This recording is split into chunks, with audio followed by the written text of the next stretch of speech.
வணக்கம். இன்றைக்கி நம்ம பார்க்க போகிற சமையல் ஒரு அருமையான உளுந்து மல்லி துவையல் எப்படி செய்யலாங்கிறத பார்க்கலாம். டேஸ்ட் நல்லா அட்டகாசமாக இருக்கும். சாதத்துல எல்லாம் போட்டு செஞ்சு சாப்பிட்டிங்கனாலும் சூப்பராக இருக்கும். வாங்க அதை எப்படி செய்யலாங்கிறத பார்க்கலாம்.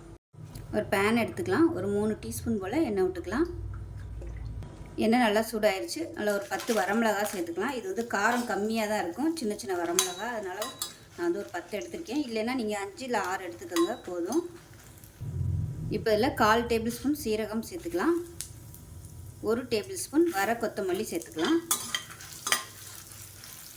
இது எல்லாமே மீடியமான ஃப்ளேம்லேயே சேர்த்துக்கோங்க. 1/4 கப் அளவுக்கு உளுந்து சேர்த்துக்கலாம். கருப்பு உளுந்து கிடச்சிச்சின்னா நீங்கள் அதை யூஸ் பண்ணுங்கள், நல்லாயிருக்கும். இப்போ இதையும் நல்லா வறுத்துக்கலாம். இப்போ இது கூடவே சின்னதாக கட்டி பெருங்காயம் சேர்த்துக்கலாம். அது கூடவே புளி வந்து ஒரு சின்ன சுண்டைக்காய் சைஸுக்கு புளி சேர்த்துக்கலாம். இதை ஊற வச்சு நீங்கள் சேர்த்துக்கிறனாலும் சேர்த்துக்கலாம். நான் இதோட அப்படியே சேர்த்து வறுக்கிறேன்.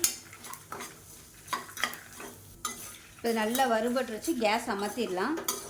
இதே இந்த கடாயிலே வச்சிங்கன்னா கருகிரும். அதனால் மிக்சி ஜாருக்கு மாற்றிக்கலாம். இது ஆறுனதுக்கப்புறம் தான் அரைக்கணும், சூட்டோட அரைச்சிட வேணாம்.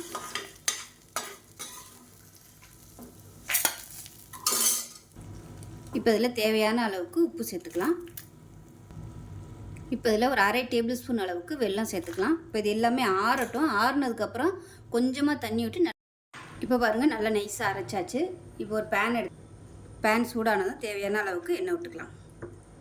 இப்போ எண்ணெய் நல்லா காஞ்சிருச்சு. பொடியாக நறுக்குன்னா பூண்டு சேர்த்துக்கலாம்.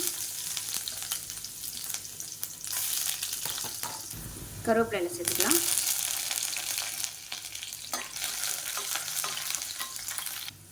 பூண்டு நல்லா செவந்து வந்துருச்சு. இதுக்கு பதிலாக நீங்கள் நச்சுட்டு கூட சேர்த்துக்கலாம். இப்போ நம்ம அரைச்சி வச்சுருக்க இந்த துவையில் வந்து அதோட சேர்த்து நல்லா ஒரு பரட்டி விட்டுக்கலாம்.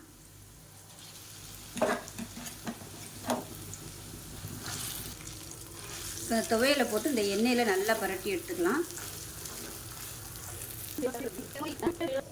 இப்போ பாருங்கள் நல்லா சுருண்டு வந்துடுச்சு. இப்போ இதில் ஒரு கைப்பிடி அளவுக்கு பொடியாக நறுக்குன வெங்காயத்தை சேர்த்துக்கலாம். கேஸ் அமர்த்திடலாம். சேர்த்துட்டு அப்படியே பரட்டி விட்டுக்கலாம்.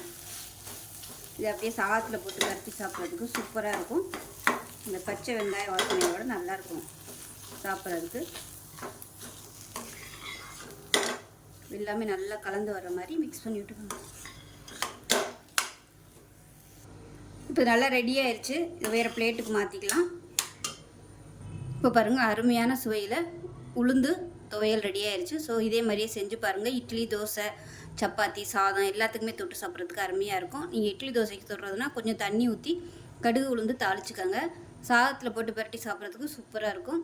ஸோ செஞ்சு பாருங்கள். செஞ்சு பார்த்துட்டு எப்படி இருந்துச்சுங்கிறத சொல்லுங்கள். வீடியோ பிடிச்சிச்சின்னா லைக் பண்ணுங்கள், கமெண்ட் பண்ணுங்கள், சேனலை சப்ஸ்கிரைப் பண்ணுங்கள், பக்கத்தில் பெல் பட்டனையும் ப்ரெஸ் பண்ணுங்கள். நன்றி.